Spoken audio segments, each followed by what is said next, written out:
And the whole purpose of this is so we use this issue, controversial issue, is to write an argumentative essay. And as I said before, at the end of the unit, there will be an essay to write. And the topic will be, you're going to have to take a position on the topic. It's going to be,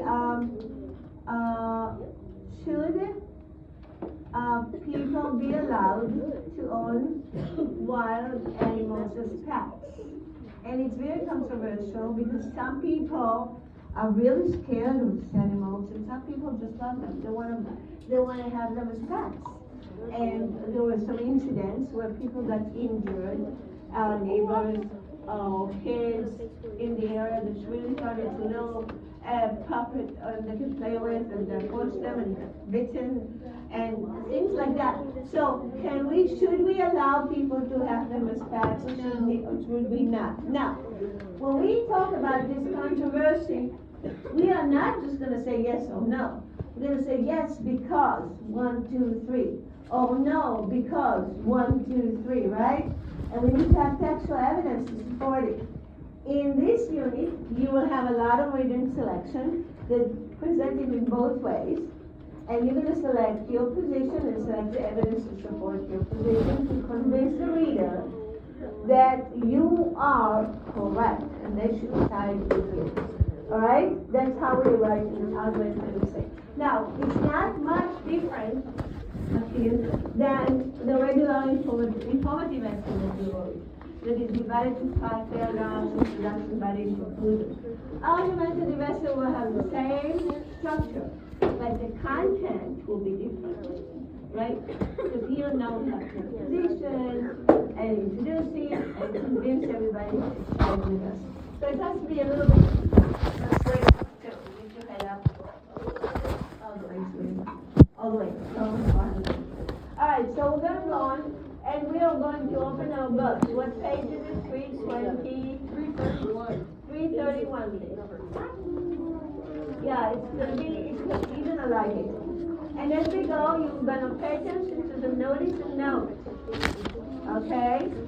As you read, use the annotation tool to make notes about the text. But I can't read, I can barely talk, they're really my throat catch me. So we're going to put the audio. Yes. I'll give you one. Is this yours?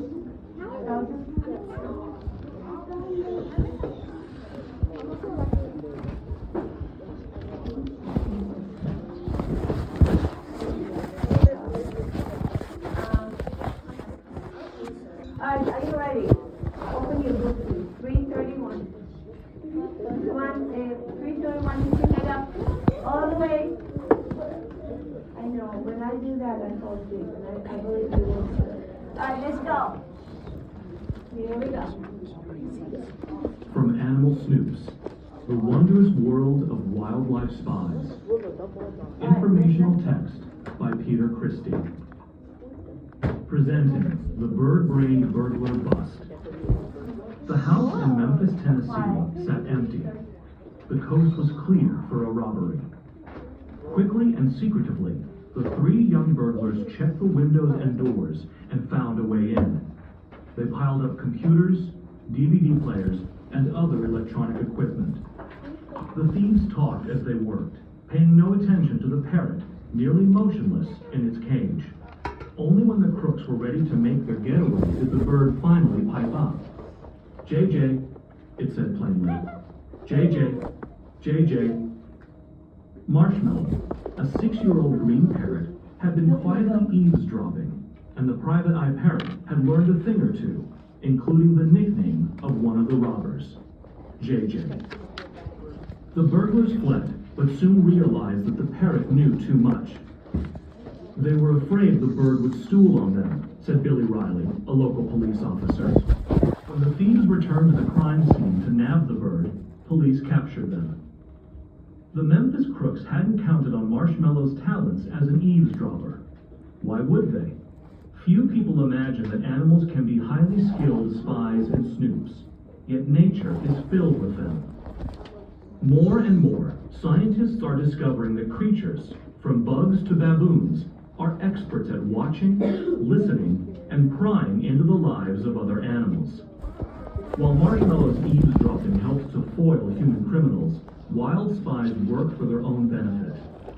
Spying can be the best or fastest way to find food or a mate, or get early warning of a predator. Until recently, researchers preferred to think of communication between animals as similar to two people talking privately.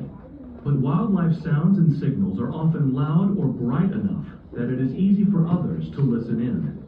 It's like having conversations on social media that every one of your friends, and maybe some of your enemies, can read.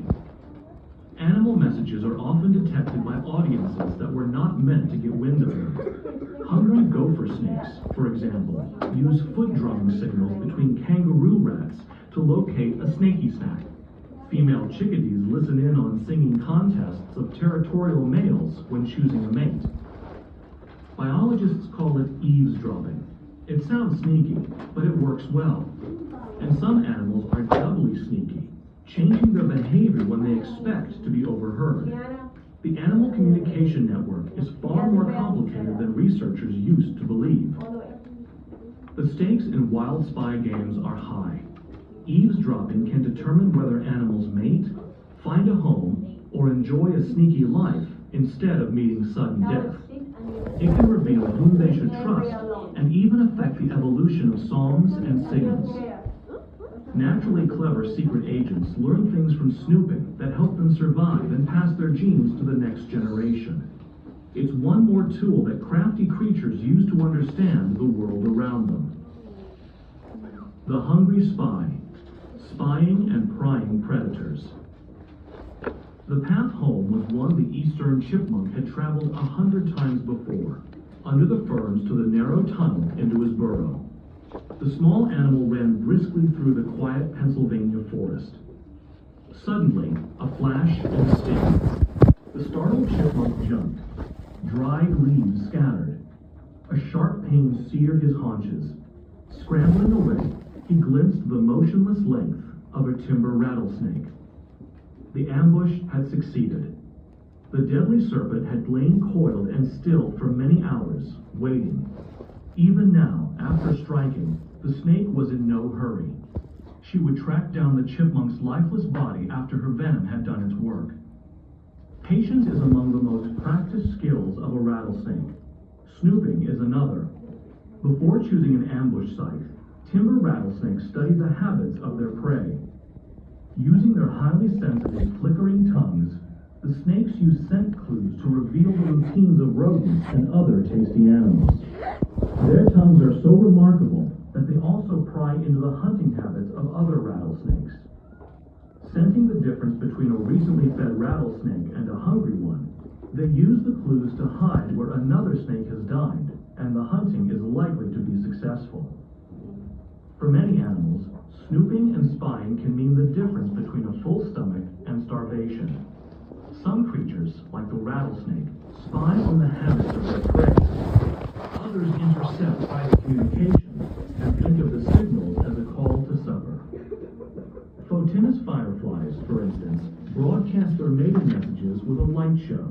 These plant-eating beetles flash luminescent abdomens to wow potential mates on warm North American summer nights.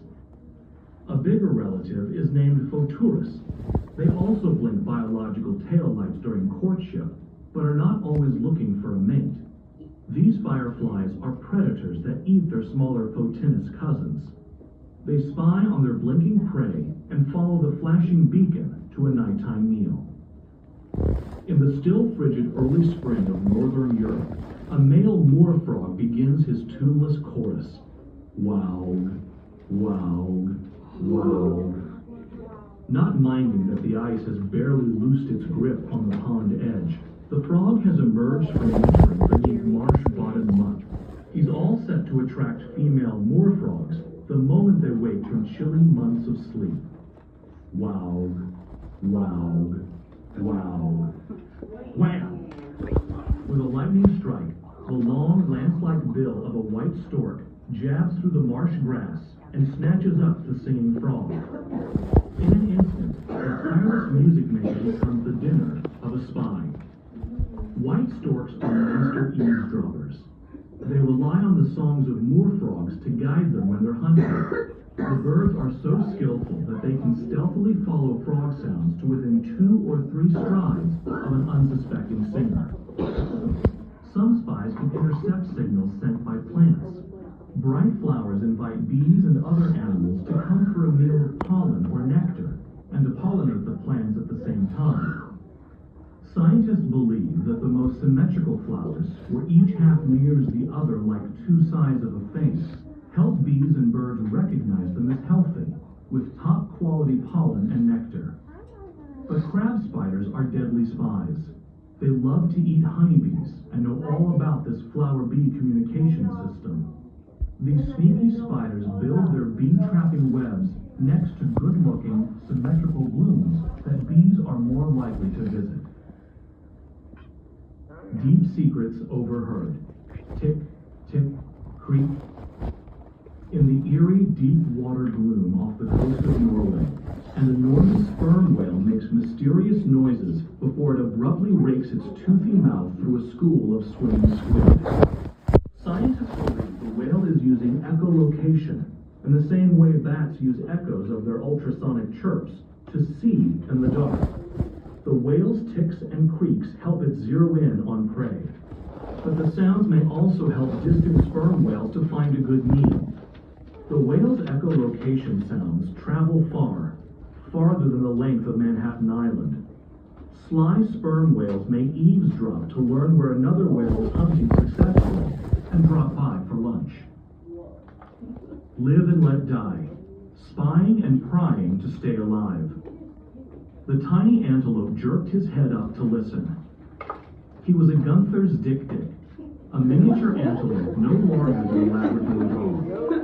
The tall grasses of the East African savanna surrounded him like a curtain. He was well hidden from leopards and hyenas, but predators were also concealed from him. Through the chattering of birds and insects, the dik-dik recognized a familiar sound. Gway, gway, gway. The insistent cry had an electric effect on the dik-dik. He leaped and bolted through the grass. The fleeing animal glimpsed the source of the sound. On a nearby tree sat a white-bellied go-away bird, sentinel of the savannah. Beyond it, barely visible above the grass, were the large black ears of a hunting wild dog. Go-away birds are known for their noisy alarm call. The gway is thought by some to sound like a person shouting, "Go away." These social birds feed together in chattering groups. A loud, urgent gway cry is a signal to other go-away birds that an eagle, wild dog, or other predator has been spotted nearby. Many of these dangerous hunters also eat dik-diks. The very animals use every trick in the book to avoid becoming a meal, including eavesdropping on go-away bird communication. Unable to see far on the grassy savanna, dik-diks rely on the birds, which spot approaching predators from treetop lookouts. For many animals, spying is a life and death business. Creatures that catch warning signals meant for others may stay one step ahead of enemies. What is the central? Okay. Since you really pay attention, most of you, what is the central idea here? Adele, by raising your hand. Don't do that. Yeah, only Adele, if she's going to suggest what is the central idea or the main idea.